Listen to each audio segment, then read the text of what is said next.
So what can you do to prepare your finances for a divorce? So how do you prepare financially for a divorce if you know for sure a divorce is coming? So there are basically these 5 things I want to talk about today.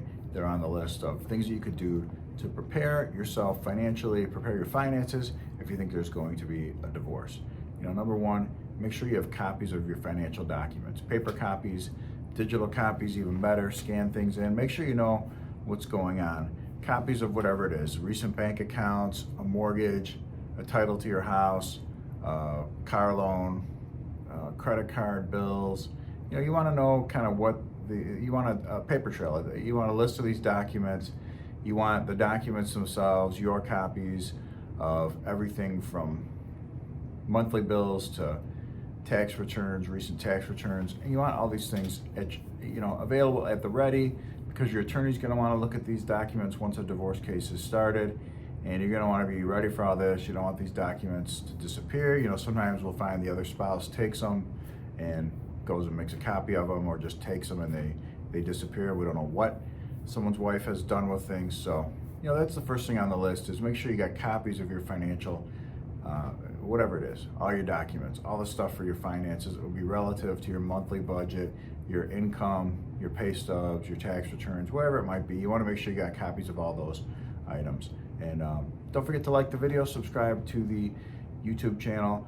We do new videos every week. That way you'll be up with the latest info, free advice on divorce. I'm attorney Brent Boyer. I work with Adam, the American Divorce Association Fund. So that's number 1 on the list. Number 2 is get your credit report. Take a look at your credit report. See what's out there. Sometimes somebody's wife has signed them up for a credit card they don't even know, and they pull their credit report and there's this loan or there's this credit card or whatever it is that's out there, or maybe there's stuff you've just forgotten about, things that are old. You want to make sure you're on top of your finances. You want to know what's going on with debt, with credit, and make sure what's on there is reasonable. Make sure it's things that you're aware of. So you want to pull your own credit report, take a look at it. It's not a bad idea to do it any time, but especially if a divorce is imminent, something's coming, and you think you're going to have to start figuring all this out financially, you want to take a look at the credit report. And then the third thing, number 3, is secure your funds for a divorce as best you can. You're going to need some money to hire a lawyer. You want to know where you are. You don't want to be in this your paycheck to paycheck kind of world. If that's where you usually are, you want to try to get ahead of that as best you can. Save up a little money, make sure there's some extra money around so that you can do something like hire a lawyer. If a divorce is coming, you'll end up needing some extra money for lots of different things, not just to hire an attorney. So you want to make sure you're on top of that.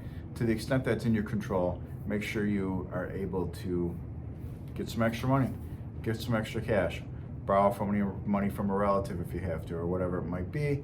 But look at your options. Be aware of what's available to you. If you need money right away, how would you get it? That's a good exercise too. So you want to be aware of that. And then number 4 on our list of what you want to be doing to prepare your finances for a divorce is make a list of assets and liabilities. Make yourself a list. Do what you would do if you were going to go meet with a financial planner. Make sure you have a list of whatever there is. Your house, your bank accounts, whatever investments there might be, whatever retirement accounts, what's the name of those accounts, what company are they with, like retirement, is it Voya, is it John Hancock, is it whatever. Make sure you know what all that is, and some recent idea of the value. It doesn't have to be the exact number, but you want to know, what's the latest statement on all those accounts, so you have some idea of what those look like. And then also a list of liabilities. What debts do you owe? Do you have credit cards that you don't pay off monthly? Do you have a mortgage that you're making payments on? Do you have student loans? Do you have a private loan? Whatever it might be. Anything you might owe money on that's not being paid off monthly, anything you're paying in installments, you want to have a sense of what that looks like, and a sense of what the name is, whose name's, if it's credit cards, you want to know whose name is on the card, who's an authorized user, which again ties back to the other idea, which is to pull your own credit report. You want to see, does your wife have a visa that you didn't know you were an authorized user on? And if so, then you're an authorized user. That means it shows up on your credit report as well, meaning it's your liability, not just your wife. So you want to be aware of what the debts are. And then number 5 is make a list of these assets and debts. Make sure you also know the values, not just the names. You want a recent value on whatever it is, a house, a mortgage, a vehicle, a loan on the car, investments, savings, checking, whatever it might be, wherever you're keeping money, make sure you have some idea what that number is, what those numbers look like, how much money is there, what's your net worth on paper. You want to have a sense of that when you talk to an attorney, because they're going to want some idea.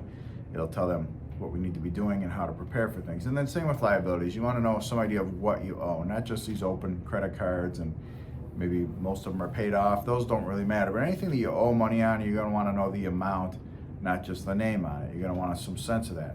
And keep in mind, some people, with a lot of couples, a lot of married couples, one person has all the answers to all this stuff, the other person doesn't. One person might have a whole budget written up, the other person doesn't. So it's time to find out about those things. Educate yourself about your own life, about your own finances. At the beginning of a divorce, it'll save you a lot of trouble.